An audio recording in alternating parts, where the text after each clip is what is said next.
সহ্য করে তাদের ভবিষ্যৎ সঠিক পথে যাইতে পারে এই দোয়া করি। আসসালামু আলাইকুম। আজকে যে মায়েরকে উদ্দেশ্য মাই বয়সে আমার অনেক বড়, তিনি এই মাটির এই আলো বাতাসে এই বাঙালিপাড়ায় তার রাস্তা ছিল। তিনি দীর্ঘদিন রাস্তার সাথে জড়িত। সেই সুবাদে আপনাদের সাথে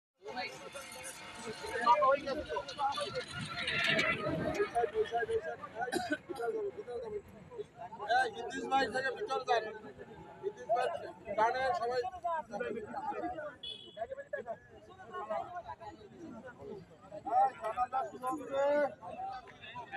আল্লাহ